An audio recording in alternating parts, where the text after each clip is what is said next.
Over Opinionated.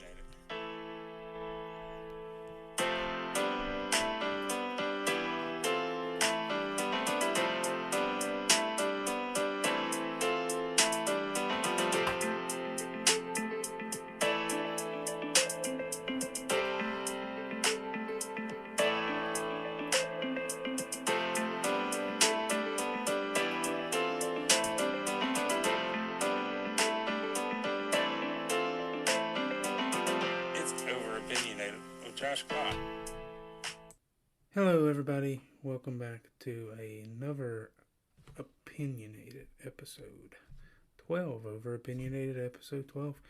We are getting back and we just had the Virginia primary elections. We're going to be talking about a few notable Virginia primary elections, and then we will have on Delegate Jason Ballard of Giles County and the 42nd District.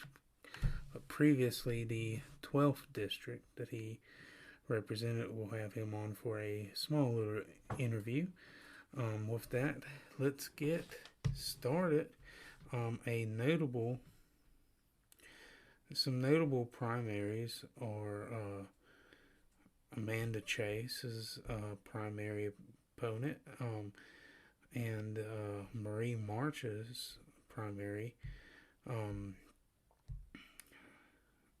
Marie March, we'll start off with her, and Southwest Virginia and Southside, a little bit of Southside in her district, from Floyd County, loses as she's drawn into the same district with Delegate Wren Williams.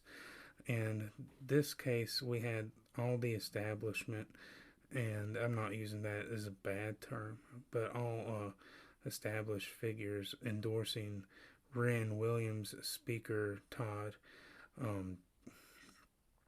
Gilbert endorsed Wren Williams. And Marie March just made a lot of enemies in Richmond. I think she had some good bills that she proposed, but she just never could have many friends in Richmond and always made enemies. Never a good sign in politics. And she loses in a pretty big landslide to Wren Williams by about 3,000 votes. So, she being from Floyd, and sometimes the districts get redrawn. But if you put both of these delegates up, they're a lot more similar than what they would like to let on. They might be bitter enemies, but they're both Trump Republicans, and they're both very strong conservatives. But sometimes the districts get redrawn, and a delegate or a senator will get drawn into the same district, and you just gotta let them fight and let the better man or woman win. So Marie March will no longer be a delegate after a little bit. Maybe we see her again in politics in Southwest Virginia. Who knows? But moving on to the Senate. New Senate District 12 has Amanda Chase, the fire burner, the former governor candidate, and describes herself as Trump in heels, which I don't think is completely accurate. She's a lot worse than Trump has ever been. I cannot stand Amanda Chase. I'll just be honest with you. She was kicked out of the Chesterfield Republican Party because she supported a independent instead of a Republican nominee for governor. So she's technically not even a Republican when it comes to committee, because she's not in good standing with her local unit. So most Republicans don't even consider her a Republican anymore. But she is an elected Republican, so that, I guess, that kind of makes her one. But she doesn't even caucus with the Senate Republicans in Virginia. So if you don't, and almost everybody caucuses with the Senate Republicans or the House Republicans, and no matter what kind of Republican you are, libertarian or a classical conservative or a populist, everyone caucuses with their party. You might disagree with some people, but She was too ridiculous to even join the Senate Republican caucus, and she loses to former uh, state state senator. I think he's a former state senator, uh, Glenn um, Steuervaney Jr., who beat her with 8,557 votes compared to Amanda's 8,188 votes. There's been a controversy. She said that she was cheated out of an election because of mail-in ballots. But she also told her supporters not to vote for mail-in. If you tell your opponents not to vote mail-in, you can't be mad when you get beat in the mail. Okay, I might not like a ton of the mail-in stuff, but it's part of the game.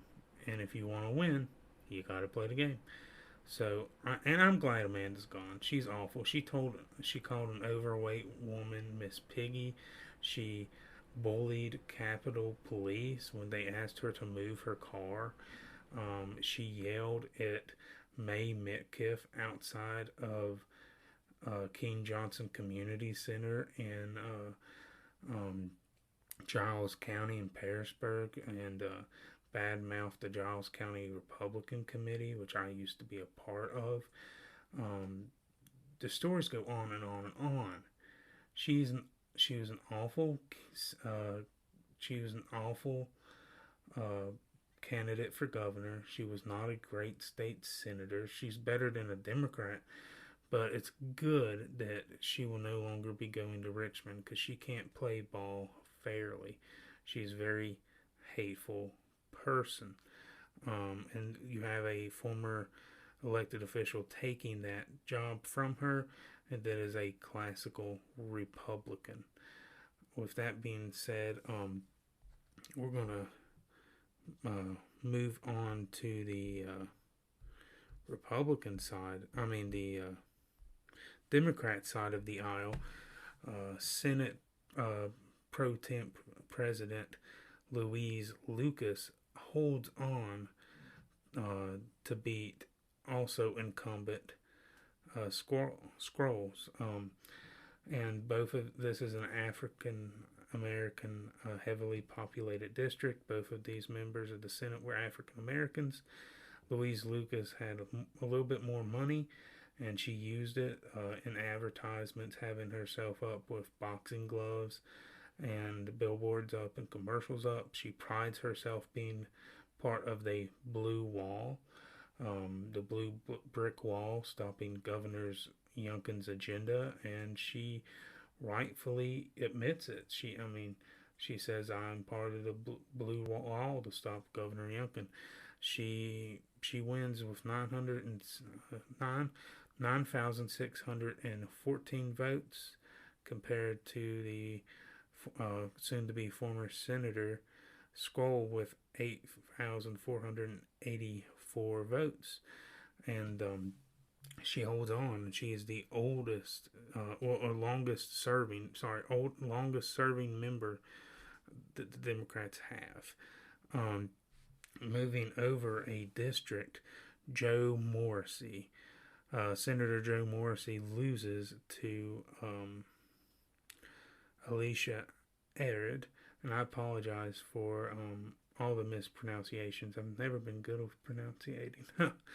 But she took him to the woodshed with 15,000 votes to his 6,000 plus votes.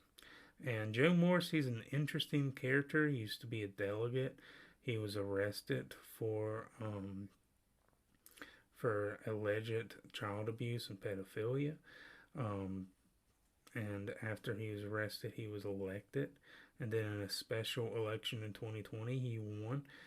Joe Morrissey lost this seat in a heavy African American district.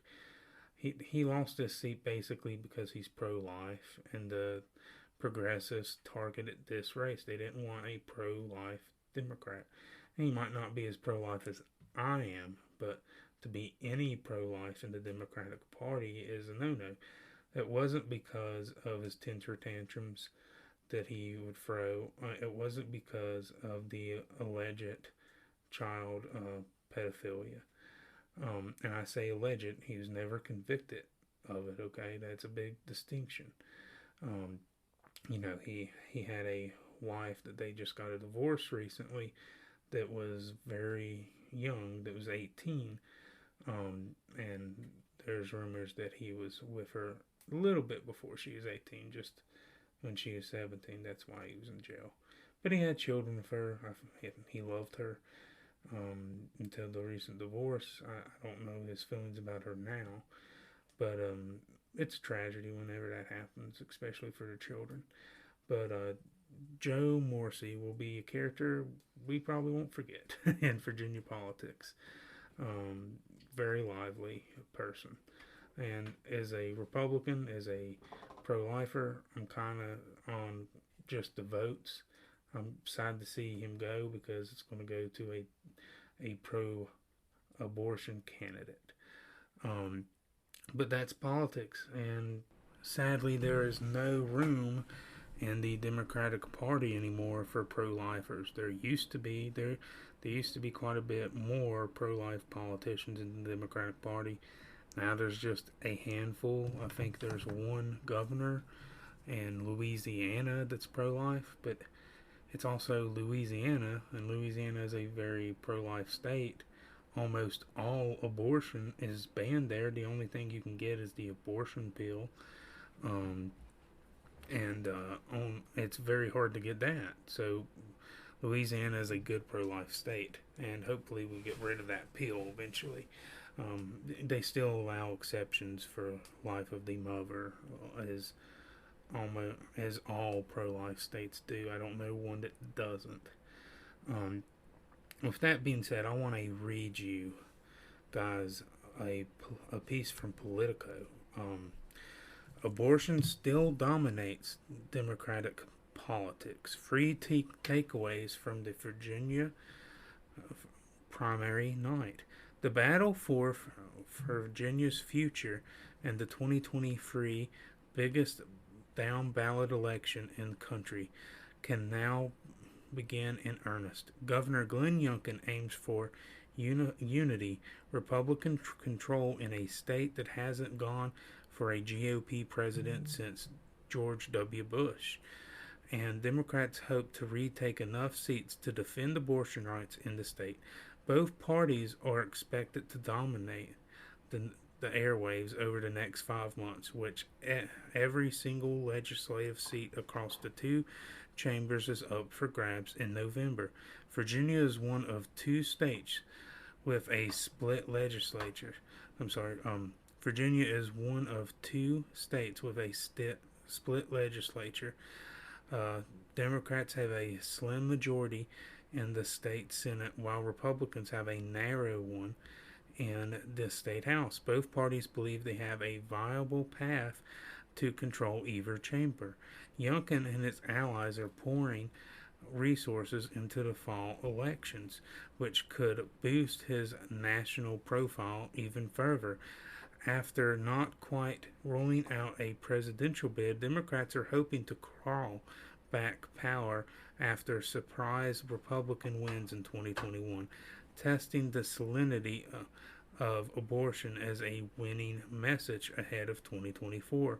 On Tuesday, a bipartisan pair of controversial incumbents got the boot, while the general election field became clear. Here are 3 takeaways from Tuesday night's elections.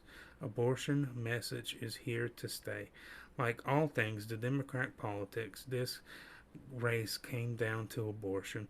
One of the most conscientious primaries on Tuesday night saw the downfall of Democrat State Senator Joe Morrissey, an anti-abortion incumbent who was defeated by former delegate Lakeisha Arid. I'm sorry for the mispronunciation of the former delegate, now state senator. Morrissey is a controversial figure in Virginia state politics. He was a member of the state house before resigning after he was convicted of contributing to the delinquency of minors. only for him to turn around and win his seat back in a special election that took place while he was serving a jail sentence. He has been in the state Senate since 2020. He bet on his long record with his constituents but came up short. Admin focused on her campaign challenging Morrissey heavy on abortion. Morrissey previously described himself as pro-life and has said he considered supporting some restrictions, but said his view had been on miscontinuing during the primary.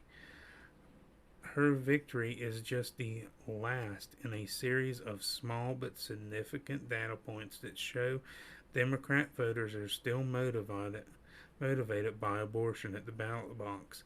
Earlier this year, Democrats flipped a state Senate seat in Virginia after a campaign that drew outsized attention from both pro-abortion rights and pro-life groups. And Wisconsin saw unvalid turnout in a April state Supreme Court race that was very much about abortion.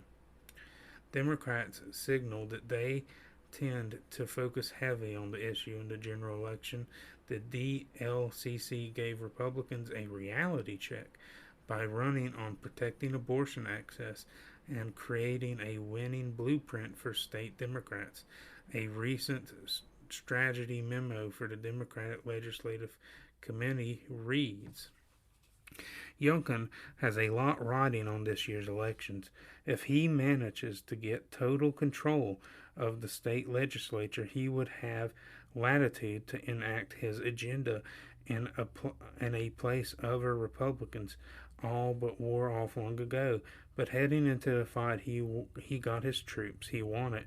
Youngkin endorsed in dozens of races Tuesday night, but his political operation, Spirit of Virginia, noted that he weighed into 10 contest primaries across Virginia.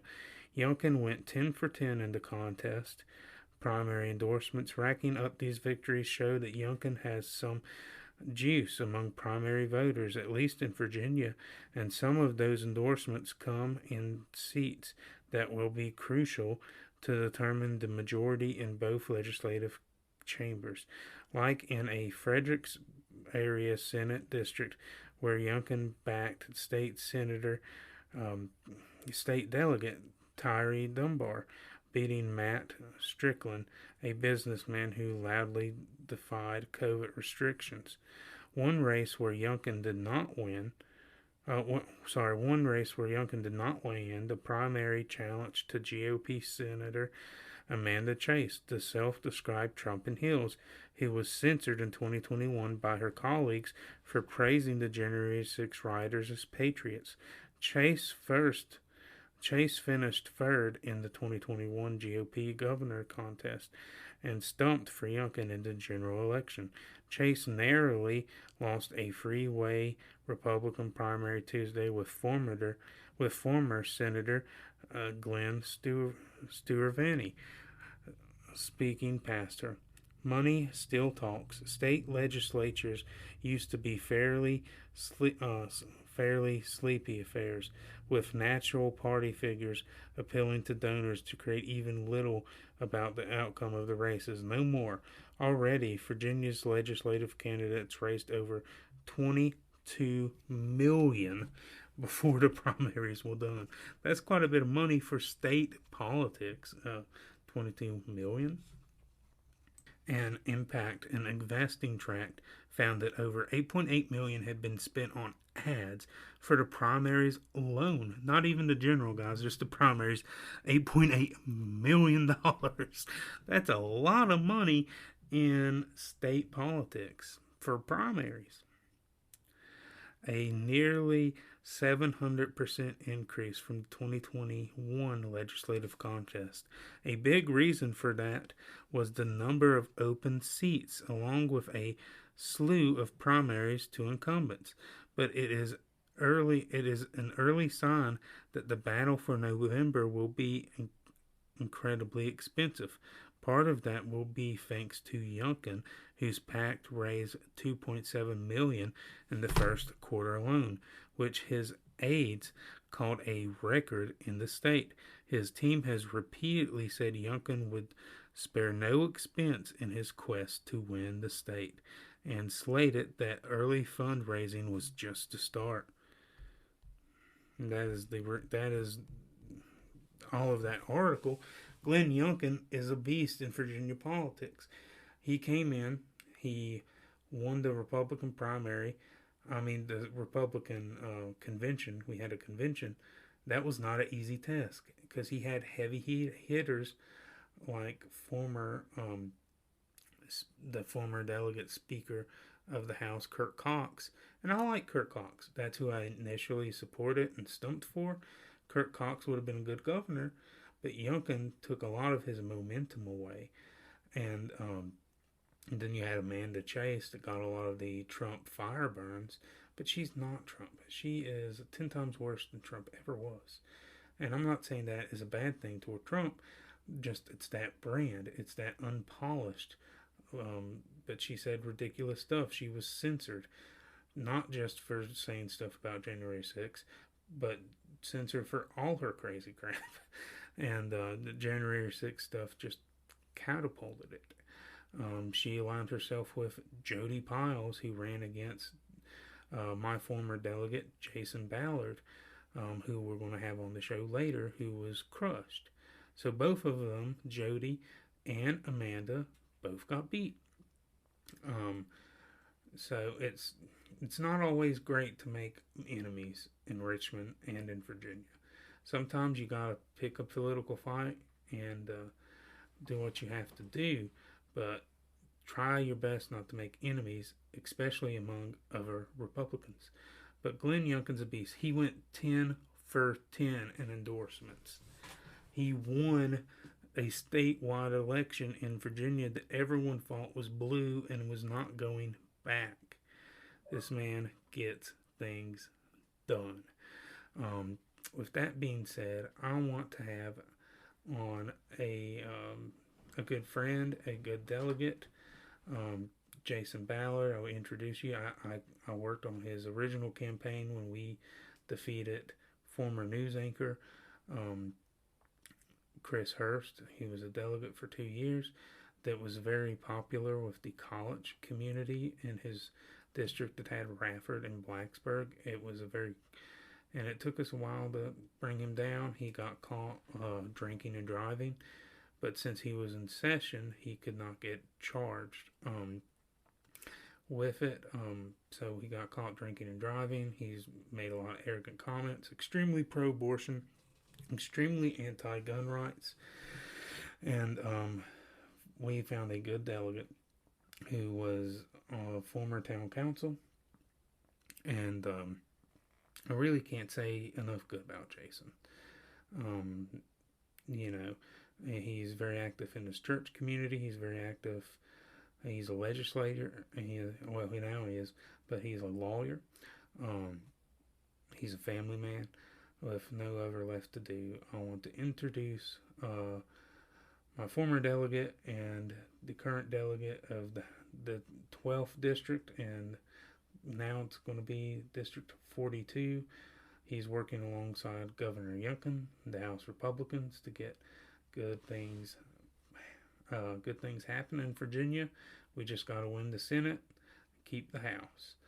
And maybe we can keep turning Virginia more conservative and have better laws. But here is Delegate Jason Ballard. Okay, everyone.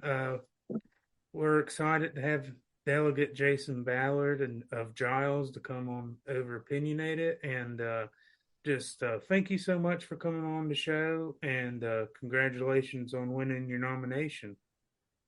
Yeah, thanks, Josh. I appreciate that very much. Thanks for having me on. Absolutely. With the primaries in the Virginia election season just over, I want to ask you, we have a slim majority in the House right now, and the Democrats have a slim majority in the Senate. Do you think do you think we're going to be able to keep the House and win the Senate with the new election lines? And how do you think we're going to go about doing that? Yeah, I do think we're going to keep the House, and I'm hopeful that we can retake the Senate. Right now, as you know, Josh, the House is a 52-48 Republican majority. With the new redistricting, um, some of those seats got more competitive for us as Republicans. But I think what voters have seen over the last couple of years is that the Democrats have failed policies that are not good for Virginia, and that Republicans are working hard to not only do things like restore law and order, but make Virginia, the best place to live, work, raise a family, and retire. And so those are the policies that we're trying to implement. Um, as you mentioned, the Senate is still held by Democrats right now, so a lot of our efforts are being blocked on the Senate side. But if we can flip a few seats there, then certainly we'll be able to advance our agenda, and that's what we're hopeful for. Yeah, absolutely. What are a few pieces of legislation that you would like to pass if we retake both chambers?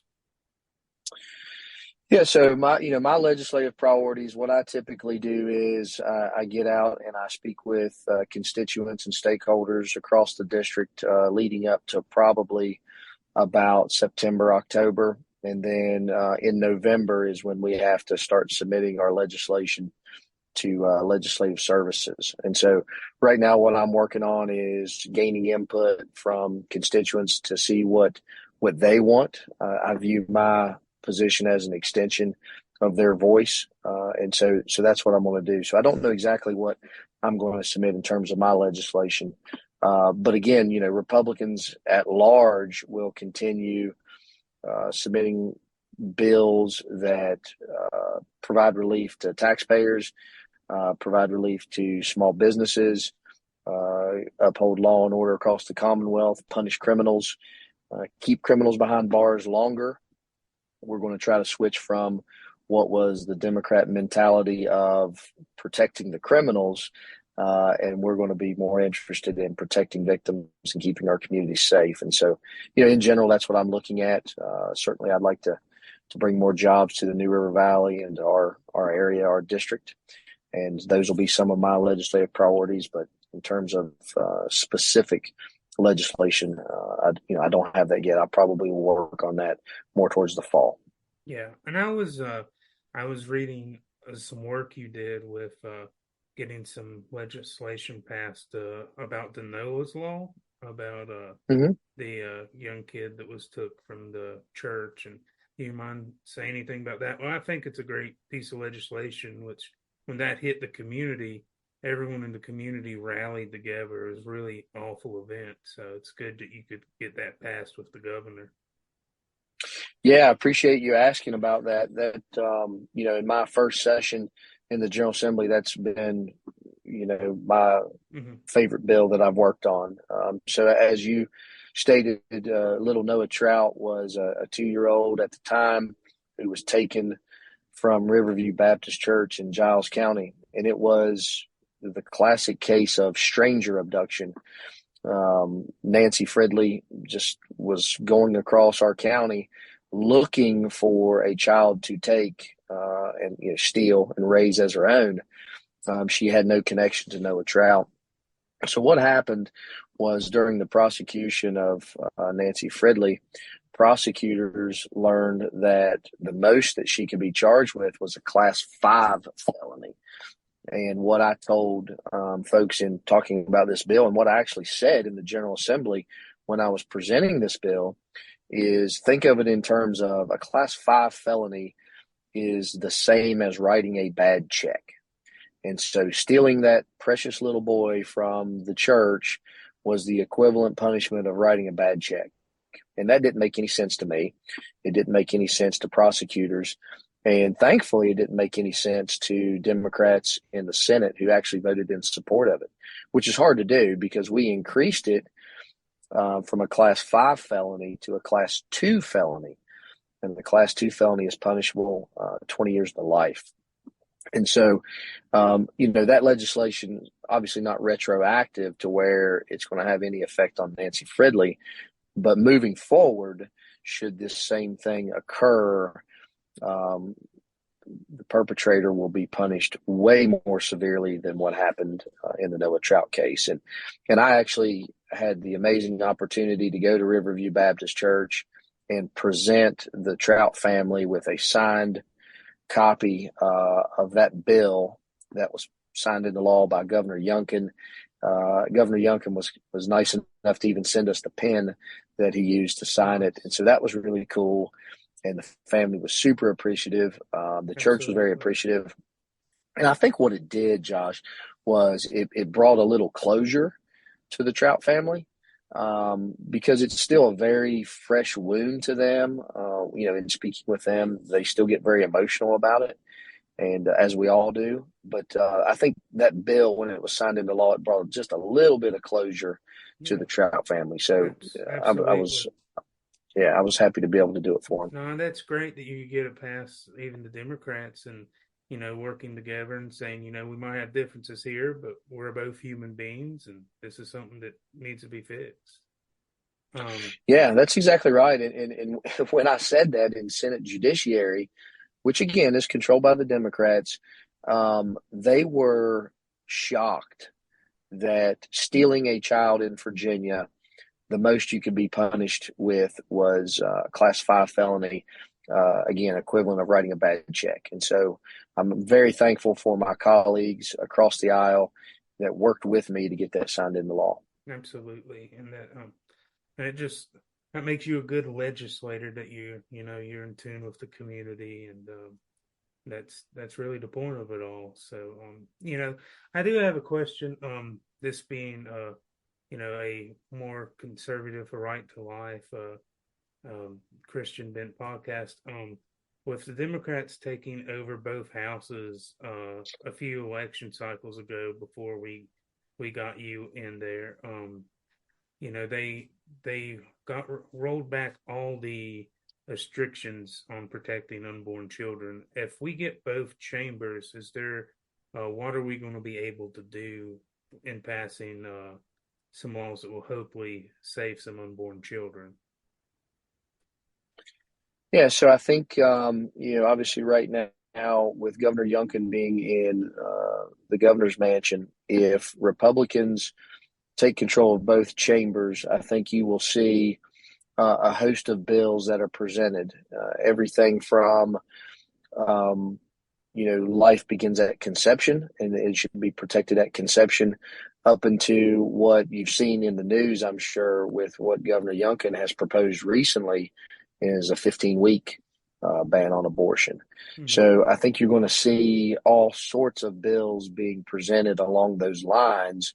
And it'll be interesting to see what we would be able to agree upon. I don't know the sentiment across both chambers of what that would look like, but I do know that Republicans would certainly present multiple bills that range from protecting life at birth, which is what I agree with, up into what's been proposed recently, and trying to get the Democrats to sign on to a 15-week ban on abortion, which obviously was not successful in the last session. So we're just gonna have to see where the elections fall and where the delegates and senators end up getting selected, and see if we can meet a compromise, I guess.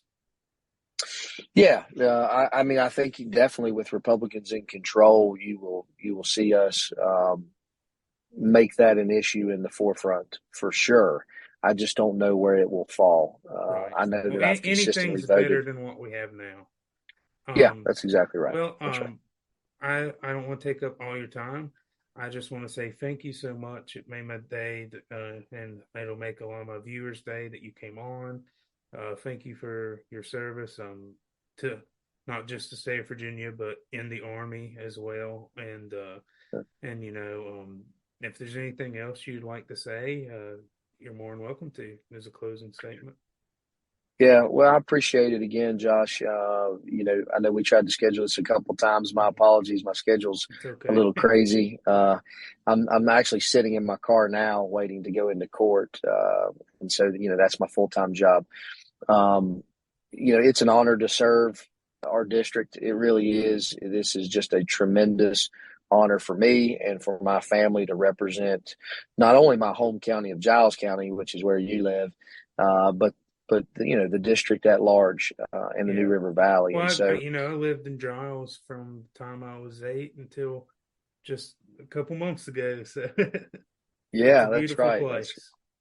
It is. It is. And we're honored to be a part of the community and be a part of the New River Valley community. And so I'm just happy that I'll get another term in the House of Delegates. And I appreciate all the support from voters in the district, and hopefully I'll make them proud again. Absolutely. Well, thank you so much, Jason. It was great to have you on. Yep. Good to And I am tickled pink of Delegate Jason Ballard coming on the show. And he's our first elected official and first political candidate of the state legislature or of any caliber on the show. Hopefully, we can get some more. We've talked to some more. Hopefully, we can schedule out time. Sometimes it's very hard to schedule a interview, even if it's a small interview for um, for the podcast because they have a very busy schedule. Jason, he has two jobs. He's a lawyer and he's a legislature. After being a dad and active in his church community and being a little league baseball coach. Um, with that being said, we were tickled pink to have the gentleman from Giles joining us. But yeah, Virginia politics is going to change a lot. There was a lot of incumbents that did not seek re-election, and there was incumbents that had to run for their seat that was drawn into another district with another incumbent, and it clashed. And I've heard that we are um, going to lose experience of the legislature up to 600 years. And that's combined experience, 600 years of combined experience. That's about the upward of what I've heard. The lower of what I've heard is 400. Virginia politics is going to change. I was talking to a good friend of mine who used to be a legislative aide who told me that the old Virginia way, there used to be a saying, the Virginia way, where Republicans and Democrats worked together a lot and were able to come together a lot more than other states, and especially at the federal level. That's going to go away because it's more partisan. Um, the Republican Party used to hold a supermajority in Virginia until the demographics shift, and the Republicans didn't do as well in the suburbs. Hopefully, we can start winning some of those suburbs back under Glennie Youngkin's leadership. I think we have more of a clue. But I've heard anything. I've heard that we might lose the House and then gain the Senate. I've heard that we could win both. There's not too many people that think that we're going to lose both. It's a possibility on our worst day. But under these new maps, anything goes. We don't know what's going to happen. That constitutional amendment, Amendment 1 on the 2020 election, was passed to have a bipartisan redistricting committee with so many Republicans and so many Democrats sitting down and having to agree. And if they don't agree, it goes to the Supreme Court, and the Supreme Court draws the lines, or they have a great influence on the lines. And the Supreme Court had stamped, the Supreme Court of Virginia, that is, had stamped an approval on the new lines. We'll see what happens. Uh, we'll see what happens. It's going to be very interesting in the Commonwealth of Virginia, and that affects national politics as well, um, because because Virginia and New Jersey have offsetting elections. This is the Virginia midterm, but and New Jersey is just a typical blue state. Virginia is what people thought was becoming a blue state is more of a purple state. We're a maybe a blue purple, but we're still a purple. but state. And I think it's interesting. People are going to be watching this, and political Democrats are going to see what happened in Virginia and what will work in trying to get Joe Biden reelected in 2020. So let's hope that we can take the abortion thing. It's not going to be completely gone ever, but let's see if we can diminish that by getting a big victory. If you live in a purple district, go knock doors, volunteer. If you have a little bit of pocket change, I know that this gets hard, but give a little bit of money. Even if it's $5, it goes a long way. And if you're in a red district, see if you can take a weekend, go knock some doors in a purple district, or donate to a purple district with a good Republican candidate. Um, I'm tickled pink. We had Jason Ballard on the show. The show is open to all political candidates that are running, that are willing to come on and have a respectful conversation, Republican or Democrat. It's obvious I'm a Republican. I'm a conservative. I believe that's the best thing. But sometimes we have to be able to talk to the other side because there are fellow human beings. With that being said, I want to address just a little bit of international politics. I have not been extremely aware of everything going on in Russia. Um, but there was a rebellion, and they were heading right toward Moscow, and they were carving up the Russian military like turkeys. And it was a military contractor kind of situation, and but it was only stopped because the Belarusian president knew both men good. Belarus is a ally of Russia, but he knew the general of the rebelling army. Um, so I believe he mediated a truce.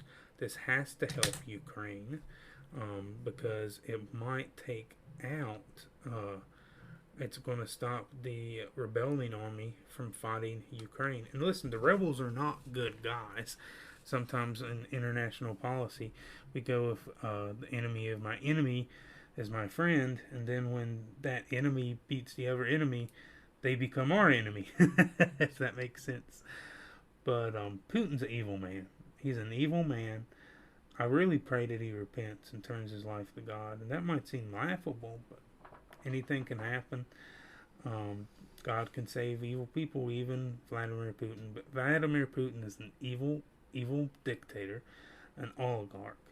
Um, and man, I wish even though the enemy of my enemy can become an enemy too, I wish that they would have took him out. But I'm rooting for Ukraine. I think all good Westerners and good liberals, classical liberals, which is not the same thing as a Democrat liberal, we should all be rooting for Ukraine. Um, it's not a perfect country. There is corruption in Ukraine, but they are head and toes better than Russia. And just to have a barbaric war take place in Russia in 2022 and 2023, like it was back in World War II or World War One. And it's just sad. And Russia's not nearly as strong as we thought they were. They couldn't take over Ukraine. Heck, they couldn't even stop rebels from almost taking their capital. And they flew Putin out of Moscow to St. Petersburg because they thought that they were going to take the capital. So, the short lived rebellion, kind of a success, but also didn't accomplish what they wanted to. There was Russian citizens fist bumping these rebels and cheering because they are tired of the dictatorship and the oligarchy of Vladimir Putin. Um, it's People would like to say that Russia reformed and did a lot better after the Soviet Union fell, but did it though? Maybe some reform, but Russia has never had real freedom in their history. They were took over by the Mongols. Uh, they They had the serfdom, then they had the communist revolution that led to the USSR. Um, you had Tsar Nicholas being executed. And the czars were not great for Russia, but he wanted to institute some reforms, but it was just too late, and the communists killed him and his entire family. He killed his entire family, all his children, all his wives. I mean, all his wife. He only had one. Tsar Nicholas II. It's a tragedy. You know, they made the movie Anastasia because they didn't think that Anastasia was killed. Her evidence has been shown that she was in fact killed. I remember the cartoon Anastasia as a kid that's loosely based off that, and it was tragic. It ended up bad. Um, Russia needs two things. They need a real sit to sit, heart to heart with Jesus, and to talk with Jesus, just like all nations does. And they need to be, they need liberalism, classical liberalism, like the West has, like America has, like Great Britain has. And they need a good constitution. But I don't see that happening anytime soon, even if a rebellion takes place and Putin is overthrown again. There's another rebellion. It just seems like you trade one tyrant for another in Russia. So pray for our brothers and sisters in Russia. They're against this war. There are more of them than the Russian government would like to say. And pray for our brothers and sisters in Christ in Russia. They need some help. They definitely need some help. I'm glad America got Alaska from Russia, because imagine the Cold War if Russia had Alaska. Maybe Great Britain ends up with it, them being the head of Canada over Canada at the time. I'm glad, Alaska is part of the United States. It gives us good natural resources. It's absolutely beautiful. I like Alaska a lot, and I'm glad the Russians didn't keep it. We bought it from them. They called it Stewart's Folly, Stewart's Icebox. The Secretary of State of Abraham Lincoln, and the president following him after his assassination. But William Stewart did a pretty good job in getting us Alaska. So good job. But I am so thankful for all of my listeners everywhere in Southwest Virginia, in Virginia Beach, everywhere, in Tennessee, West Virginia. I've had two listeners. I've had two listeners international so far, Canada and Australia, and we're building a movement, hopefully, to spread conservatism and to spread the gospel of Christ. This is a Christian show. And we're going to be doing Bible studies that doesn't even talk about politics, and that's what I like about this podcast. Hopefully this is about Jesus first, then conservatism. But I believe that every Christian should be active in government, should be active in politics. We can't lose our faith. We can't lose our role in God, right? God comes first, then politics. And if we ever have to compromise, we pick Jesus above everything. But we're to be good citizens. God bless you all for listening today. I like Virginia politics a lot. A lot of people don't pay attention to their state politics, and it controls a lot of the aspects of your life. And even local politics does. And I'm trying to get more involved locally. I just moved to Smith County, Virginia from Giles, and I'm going to try to learn the politics of Smith County and get involved and help good conservative candidates win and learn more. But local politics matters. State politics matters. And it has a big impact on us. So get involved, and it start at a state level, okay? Start at the state level and then go down. It's important. The national politics, that's very important too, okay? But you can have a lot of impact at state. I'll be honest with you, I like state politics more than I like federal. I find it more interesting. I find it more personal. I find it more at home. Just like Jason Ballard introducing the Noah's Law. That's something that's not going to be on Fox News or CNN or MSNBC, but that's something that impacts people that have had children stolen from them in the state of Virginia that will punish these criminals more. That is a good thing. That's the government having influence and helping people. Now, a lot of times government is bad, but sometimes government can be good. And we want justice for criminals. But we now have a Facebook page. You can find us at Facebook/ Over Opinionated. We're working to get this up on more platforms. We're going to work to get this up on YouTube. And I'm so blessed for the listeners I have. The best way you can support this podcast is pray for me. Listen to it and pray for me. That's what I want the most. If you want to help me financially, that's an option too. You can become a Patreon at www.patreon.com/overopinionated. The O in over is capitalized. Overopinionated679.com. www.patreon/overopinionated679.com. The O is capitalized. But I don't want your money. I just have that up so you can support me and I can spend more money on the podcast. I'm trying to get merchandise. If you want a bumper sticker or a hat, notify me, and I'll try my best to get you one. You're gonna have to pay for it because it costs me money, but I'll give you a bumper sticker free. But a hat you'll have to pay for. Thank you all. Thank you to my lovely, amazing wife for my tech and emotional support. I couldn't do any of this without her. Rachel Scott, she's amazing. A thank you to my friend Daryl McLean for helping get me started over at the Daryl McLean Show. Thank you to Delegate Jason Ballard, and thank you to Jesus more than anything for allowing me to live in this great country, have freedom of speech in doing this.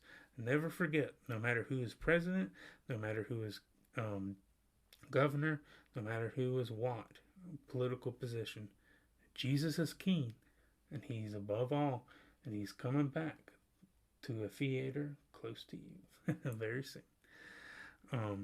But let me read y'all a Bible verse. I used to do Bible verses of the day, and I wish I wouldn't gone away from that. I read a bunch of scripture before and said you pick your verse, but I'm going to give you a verse.